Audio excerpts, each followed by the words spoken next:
Have you ever wondered how accurate published family history and genealogy books are?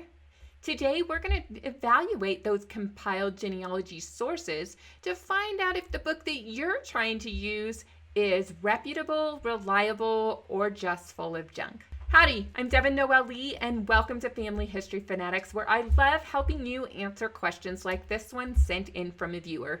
If you ever have a question you'd like to see answered here on Family History Fanatics, make sure you go to our blog, use the content form, and give us a video suggestion idea. So let's tackle this question that was sent in from a viewer. How accurate and reliable are those family trees? Well, it's entirely possible that it is full of junk. Now, this is one of the most famous fraudulent genealogies, and it's available on Internet Archive. And if you want to be able to access any of the links I share on this video, be sure to find the show notes over on our blog. But this is from the Horn Papers, and it was titled, very authoritatively, Early Western Movements of the Monongahela in Upper Ohio, 1765 to 1795. And it looks like a great book. It has excerpts from diaries. It then has some transcripts from tax records, as well as some other pretty, we've got a picture of an artifact. It's got maps. If you go through this thing, it looks like it should be trusted, right? Well, it was written about in the newspaper in 1947 after it was published, called The Great Hornswoggle, and that there were some researchers that put out a paper from the William and Mary Quarterly that refuted this entire piece of work. You can also read about the Horn Papers from the Library of Congress. It was that major of a scandal that they have several pages dedicated to it. There's archive collections of people's research to refute it. You also have newspaper and periodical articles. A lot of these actually go to newspapersarchive.com, not newspapers.com, but you can find some substitutes over on newspapers.com. And you've got external websites that talk about the Horn Papers. So I didn't share that to make you think nothing published is accurate, but to say that there is a possibility that whatever is in print might not be accurate. Because I hear a lot of people say when genealogy, just because it's online doesn't mean it's accurate. Well, the same can be true about something in print. Just because it's in print doesn't mean it's accurate. With that scare in mind, how do you judge the genealogies that you find your family in to whether they're reliable or accurate? Let's show you a couple of examples of some genealogies you may come across. So this is a lineage book from the Daughters of the American Revolution. How accurate do you think they are? Let me know in the comments below. Now, I tend to think they're fairly accurate because they use these applications in order to submit information, and often the information is evaluated to see that there is a reliable source, but that's not always the case. But let's weigh in the comment section. How valuable and reliable do you think these lineage books are? Now, I have a compiled genealogy that's called the Comfort Book, and this was put out in 1994.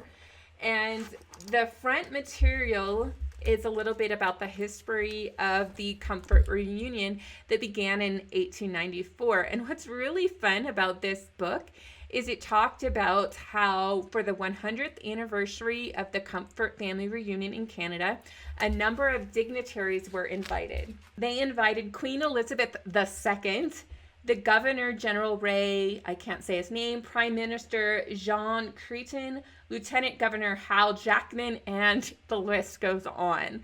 Now you'd think, oh, okay, these people aren't going to go to a 100th anniversary of a reunion. But in fact, I love it. It says regents were sent by the Queen and other dignitaries to the festivities. So they thought it worthy enough to send some representatives even if they didn't go themselves. How cool is that? So how reliable is this? Well, when you look at it, I'm just going to give you a little sample page here. You can see it's a list of families in the register style, but there's no citations on it here. And in the back, the last family members, it just goes straight into an index. There isn't even a bibliography at the back. So when you see a book like that, how reliable do you think that information is? Let me know in the comments. I'm going to give you some tips here in a moment, but I'm giving you some examples because they are going to show up in your family history. So here is another variation on that same book. This one is the Comfort Family of America, which this one is based off of, but it has a lot more details on it. It does say Census 1842. It doesn't have a formal citation, but as you go through here, you see some facts with a little bit of information, and periodically a census or a land record will be thrown in there. Now here's another example of a published family tree, the Descendants of Reinhold and Matthew Marvin. They were from Great Bentley, England, and they have a very extensive line once you get over across the pond. But in America, they had this book created. Now we can go to just about any page except for some maps or the introductory pages, and you're going to see extensive footnotes at the bottom. Now I am someone who says I'd much rather have the citations at the back of the page, but at least there are citations where the previous Comfort Family book didn't really have very many, the one I held up, and there's some in the one that I showed you online. So the question becomes, how do you know if your books are accurate? Well, let's go ahead and look at some tips and strategies from different sources and experts in genealogy. Now, this one is actually from the New York Public Library, and it says that in 1897, many of the family histories were published show a lack of genealogy ability and a surprising preponderance of credulity, especially when an attempt is made to connect the family written about to some English houses. Oh no, should I worry about the Matthew Marvins to Essex County?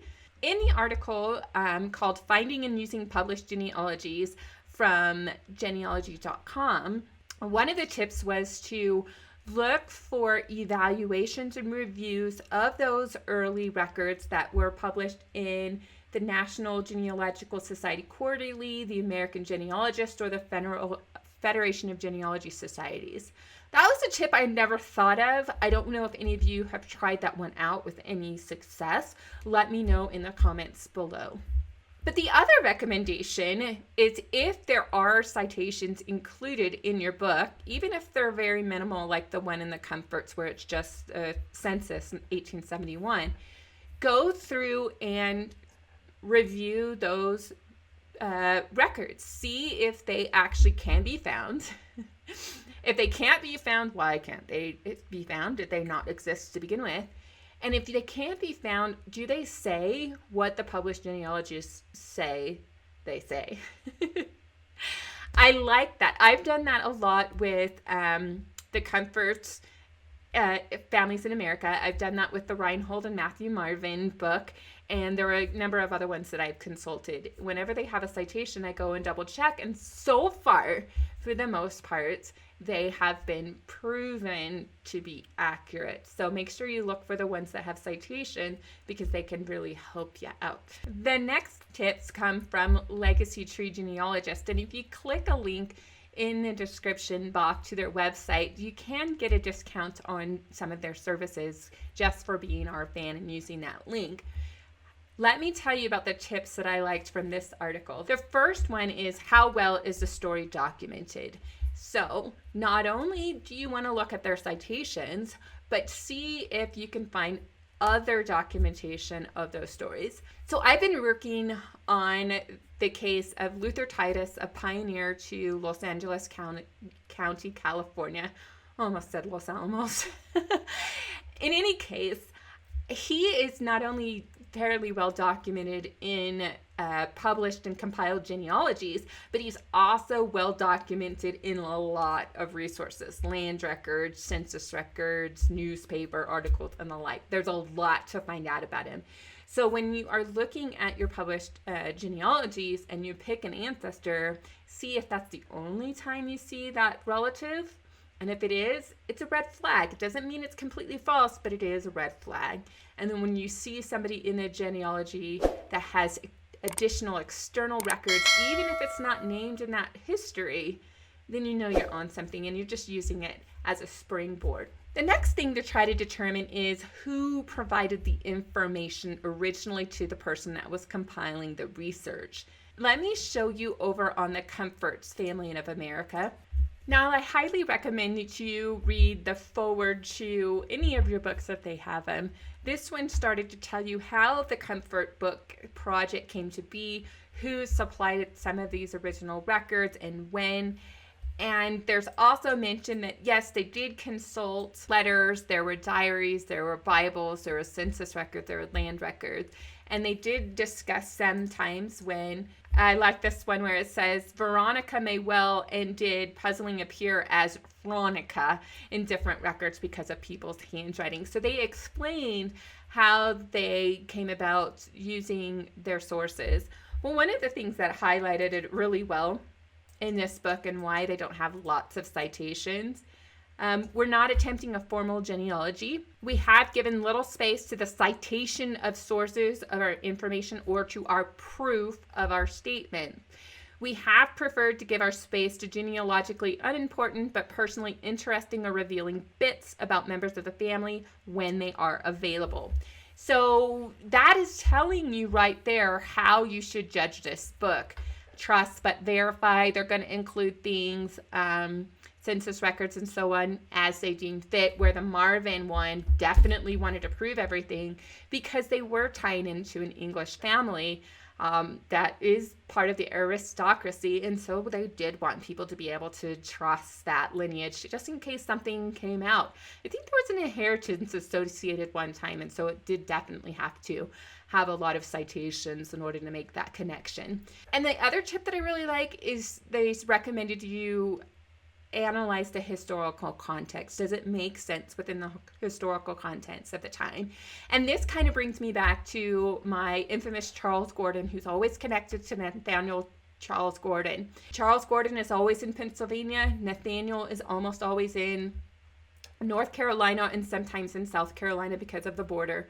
And he originated Virginia.